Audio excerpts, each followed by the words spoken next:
Donna, Rich, Yep. welcome. Thank you. Looking forward to talking it over with both of you as you approach your 73rd wedding anniversary.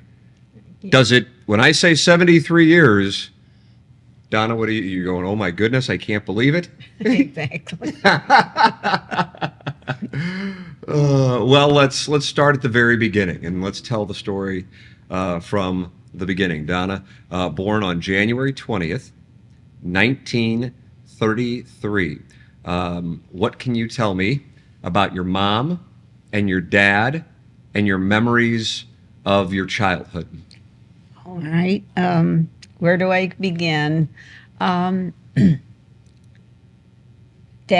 was an immigrant, and as so many people were in that day, but my mother's ancestors dated from the American Revolution.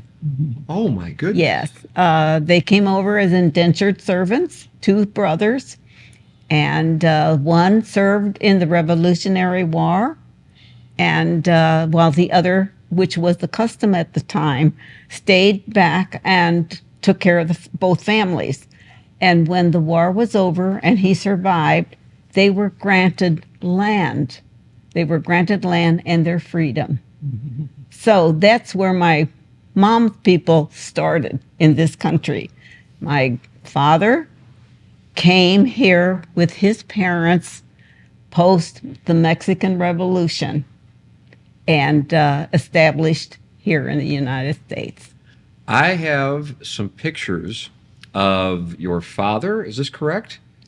And, I mean, Matador? Is that? That's my grandfather. Your grandfather? My grandfather. Yeah. Oh, my goodness. In Mexico, well, short version, his hacienda raised fighting bulls. And Grandpa, as a young man, there were a lot of young people that came there because they had a ring on the hacienda where young men could practice fighting the bulls. And that's how they tested them, too, for ferocity or whatever. And Grandpa was educated in the United States, though, in Texas. And he and his brother were there as, well, sort of like Chaminade is here, as boarding school. Mm-hmm. And then he returned home and then became an officer in the, for the Mexican government during the Revolution. So I hope that wasn't too long. No, that was great. I mean, it gave you a little background. Sure, there's a lot there. So, what was your experience like growing up? I mean, those are some incredible stories right then and there, just from your family's heritage. I mean, you're talking about two incredible, famous, relatively recent as far as history goes, but significant in the last last 250 years of history on this continent. Yeah. The American Revolution, one side of the family, and the Mexican Revolution on the other side. Yes. That's exactly. Impressive. Exactly. But as far as personally, I grew up in North St. Louis and went to Irving School and graduated from Central High School and did the things that the 50s, the 40s and 50s kids did at that time. Mm-hmm. Playing outside a lot, yeah. And just generally happy in that respect. Yeah. Yes. Tell me about your mom and dad. When you think of them, what personality traits or what do you picture in your mind when you think? My mom was a very gentle person, and my dad, I would say he was a talented person. Mm-hmm. He loved music, played the piano, and he was kind of artistic. Mm-hmm. So at least we gleaned a little bit of that from both of them. Yeah, those are great traits to have from both. Rich? Me? Yeah. Oh. Tell me about your parents, your early childhood, and your recollection. Born October 3rd, 1931. Yeah. Well, that's when I was born. I had a older sister, and my grandparents came from Ireland. Yeah. Oh, is that right? Yes. So you're second generation then? No, I'm but the third generation, I think. Okay. Yeah. And I went to school. My dad worked in them days any work he could find at the start, but then he started working for the brewery, and then he worked for Stag for a long time before he passed away. And my mother worked at the old terminal down on 12th and Washington. She worked as a waitress down there for a while, and then she passed away. We should tell them about Grandma. My grandmother came from Ireland, from County Cork, in I don't know how long ago, a long time ago. I can't remember when, but she was on a boat that sank, and she was in a lifeboat for 12 days before she came, and then So she was on her way over to the United States. from Ireland. She's on a boat and it sinks. Sank, and all the people there, and she was holding on to a priest. She always says that she was holding on to the priest for 12 days. They was in a lifeboat before they got picked up. Yeah, 12 and then they days. New York, and then they moved to St. Louis, Oh, and that's- my goodness. my grandmother and my dad's mother, and his sisters. They had a brother and two sisters, and I'm it. I'm the only one really left in the family. But I went to Irving Grade School, Central High School. That's where I we met. ride. Yes, and here you are. So, how well did you guys know each other when you were in grade school? Donna, do you remember the first time you saw Well, he was a grade ahead. Right. And, I don't know about your generation, but in ours, the grade ahead of you was, you were lucky if they talked to you. I know Okay. exactly what you mean, and I Okay, have good. the same thing. Yes. Good. How about when I was a captain of the patrol, What about it? and I used to chase, get on the sidewalk. Get on. Oh, is that right? You would tell her get on the sidewalk. Yeah, you used to have to stop, that's when you had, He said he had to figure out some way to talk to Yeah. me. Oh, that was the trick. That's the move, apparently. I didn't know that. Duly noted. yeah. Yeah, So- then I graduated from Clinton. Then I went to Central High School too, Okay. and I was a lot of sports. I played all the sports, and we didn't have all the equipment they got now. Oh, yeah, sure. I would imagine. I'm curious for both of you on this. You're both growing up, albeit very young, during the Depression. Yeah. Oh, It yes. was hard. So, yeah, it was hard. So, Oh, yeah. tell me what was hard. What do you recall about that Well, time? it's really just to get food and The food you and ate, the oatmeal. oatmeal 3 times a day. You'd be eating oatmeal 3 times a day? Yeah. He did, yeah. Oh, I is that- did, yeah.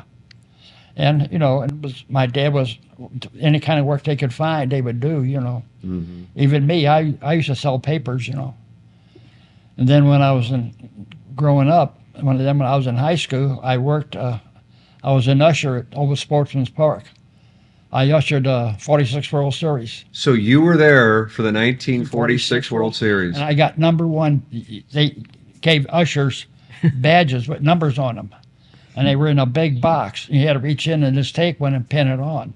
I reached in there and I come out with number 1, and I still got it. Oh, do you Yeah. really? Yeah, the Boston and the Cardinals. Yes, absolutely. Yeah. Johnny Pesky. Oh, Pesky. Yes. Yep. They- Pesky at the bat. That's right. So Yeah, he was thrown out at home. that's right, exactly. Yeah. Oh, yeah. Yeah. When you were at Fenway Park now, the right field foul pole, Pesky's pole. Yeah. So that comes from the 1946, and he's a famed Boston Red Sox. What do you remember? Can you picture that 1946 World Series? Oh yeah, I was an usher in the upper tier, and let everybody had tickets because it was sold out, and people would give me $1 if they could sit on the step right there by there, And of course, I tried to make a little money when I was Sure. there because I was in high school, and after the World Series, I still worked for the Browns and when they both played at Sportsman's Park. Mm-hmm. Mm-hmm. And it was something you had to do when you were in high school just to make a few dollars, and everybody used to, the Nato gang always tried to sneak in and everything, and I'd let them in. You've seen Sportsman's Park. Yeah. You've seen Busch Stadium. Yep. And the new ballpark. Yep. Give me your perspective on the three. Oh, well, the new ballpark is outstanding. Old Sportsman's Park was there on Grand Avenue, and everybody parked and the streetcars going by. And now you go down to the new stadiums and you got to find a place to park and walk and And Actually, we lived. I'm sorry to interrupt, but we lived only 4 blocks from Sportsman Park. She did. Wow. And people for the series, I remember parking out all along our street, West Hebert, because I grew up on West Hebert. This is where they all, park.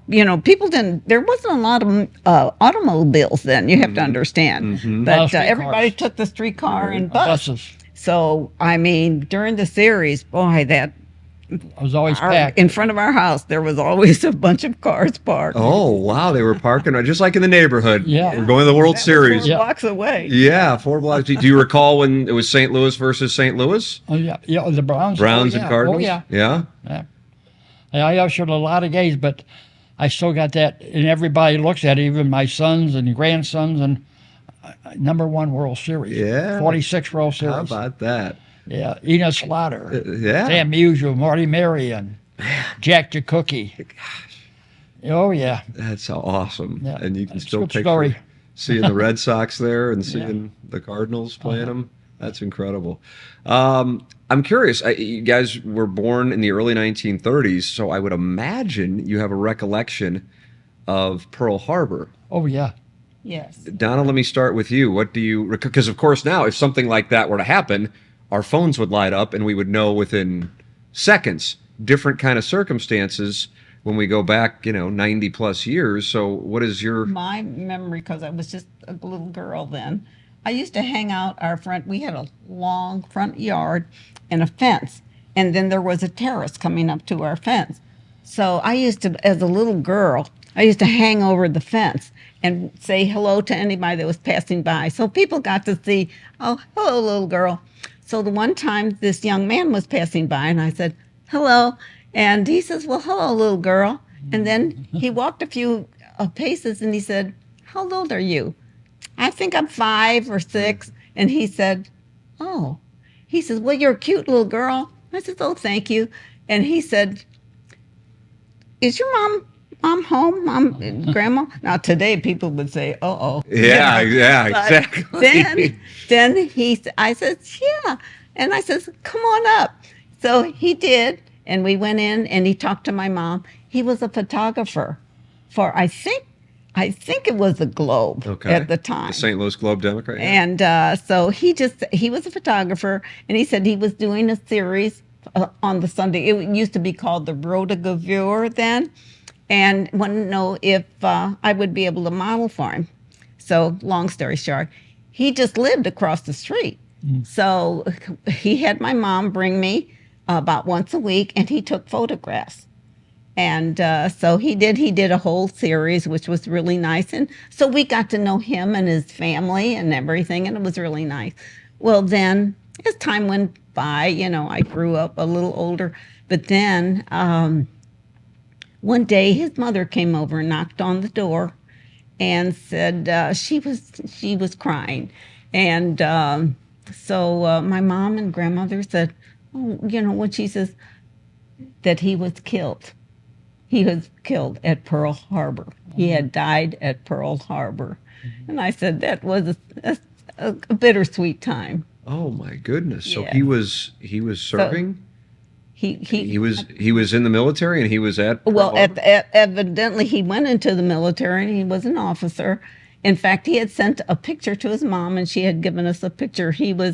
I wish I could have found that. He was evidently on a ship and kind of leaning, over. And that was the only picture. I wish I could have found that because we had that picture for a long time. Yeah. My goodness. Yeah. Wow. So he was And killed such a at nice, Pearl Harbor. such a nice young man, Yeah, absolutely. What are your recollections of that day?